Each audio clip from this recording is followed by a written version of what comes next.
Well, on that question, are there any verses or hadiths that talk explicitly about intelligent extraterrestrials? Actually, there is. So there's so I just draw up a slide. It comes from a verse in the Quran. There's a discussion around a verse in the Quran in Surah Al-Talaq. And in this verse, Allah subhanahu wa ta'ala, he mentions not just 7 heavens, but 7 earths.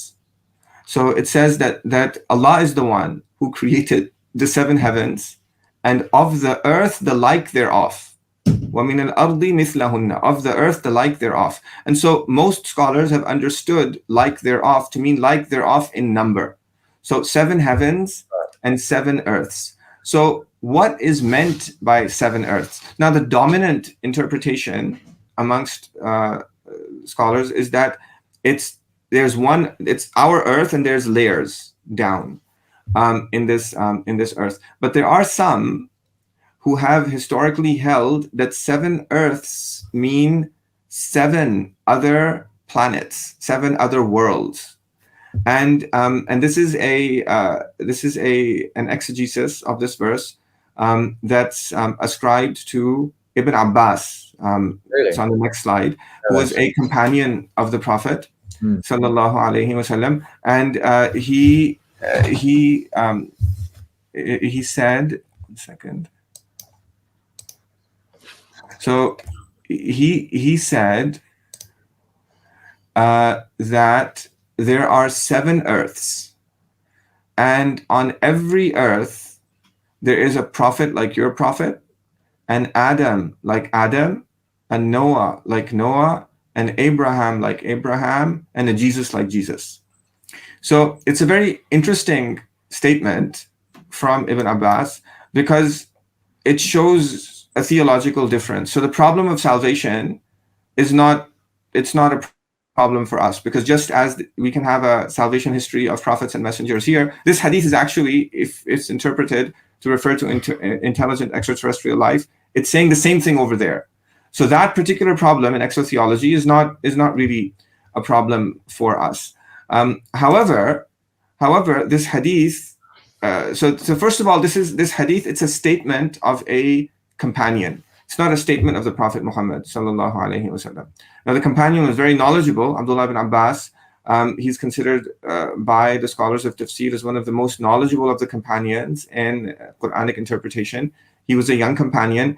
He learned from the Prophet sallallahu alaihi wasallam. The Prophet made a prayer for him that, oh Allah, teach him the interpretation of the Quran. And he learned from many other companions. He was held in high regard by Sayyidina Umar. He used to ask him, he used to consult him. So he's a great scholar of tafsir, and he's widely quoted in tafsir literature. However, this hadith, which is a statement of Ibn Abbas, it's a classical example of a kind of hadith that's called an anomalous hadith by the scholars of the hadith sciences, say a shadh hadith.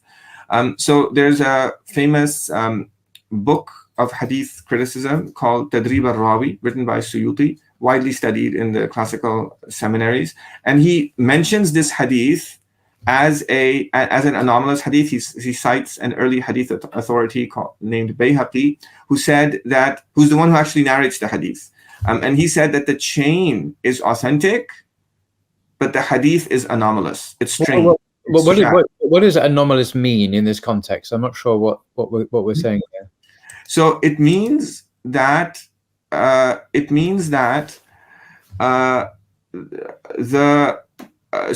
Bayhaqi, he says, he expands on it elsewhere. Right. Actually, in that same statement, he says that there are. So if you look at the chain of transmission, there are 2 narrations, both narrated by Bayhaqi, and the 7 earths hadith. If you start at the top, you come down from the 7 earths hadith, you see Ibn Abbas in both places. Yeah. And then from Ibn Abbas, you see a narrator whose name is Abu Duha. It's the same. So both of these, they go back to Abu Duha. And then from Abu Duha, then the chain diverges. So you have Ibn Abbas, Abu Duha, and then multiple people narrating from Abu Duha.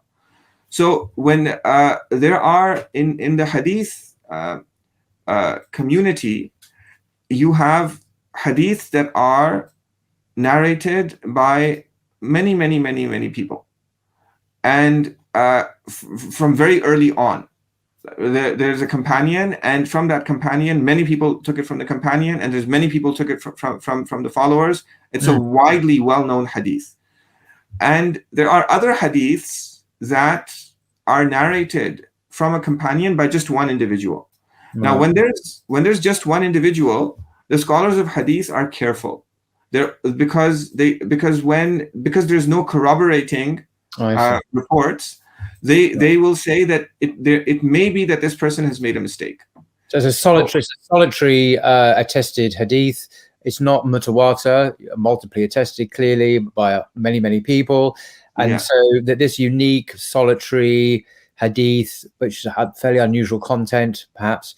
That's the second part. It's a solitary hadith with a unique, unusual content. Right. And so the combination of these two things, when they say that in order, it's unusual content, which is quite significant because intelligent extraterrestrial life with prophets like the Prophet Muhammad elsewhere, and like Noah, like it's a major thing. So for for something like this, for us to accept this as revelatory evidence that comes from God through the Prophet Muhammad, it needs further attestation. It is insufficiently attested to strange report. And so when they see something like this, they'll say it's anomalous. They say it's shadh. And they'll say that even though the narrators in the chain are reliable, even a reliable narrator can make a mistake. And so it appears here that there's a mistake that's been made. So since the earliest of times, the scholars of hadith, they cited this as an example, a classic example. They said, textbook example of an anomalous hadith. If you see something like this, then judge it to be inauthentic. But there's something interesting that we gain from here, and that's that when they say it's anomalous, it means that there's no attestation, and it means that there's no other explicit verse or hadith in the hadith corpus that speaks about intelligent extraterrestrial life. Otherwise, they wouldn't have said it's anomalous. We can glean that from this hadith, and that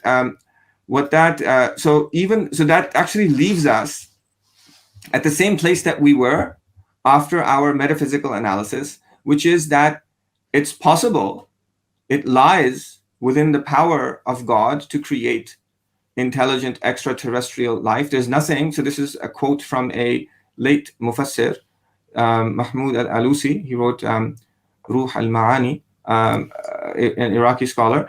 And he said that if this report were to be true, then there's nothing, it wouldn't conflict with anything else. It's metaphysically possible, it's theologically possible, but it's just insufficiently attested to. And that is the theological, that's one aspect of the theological information that we have about the existence of intelligent extraterrestrial life, that it's metaphysically possible and it's also theologically possible. So in other words, scripture neither affirms nor negates it, although there is an interesting discussion from which we can learn a number of things.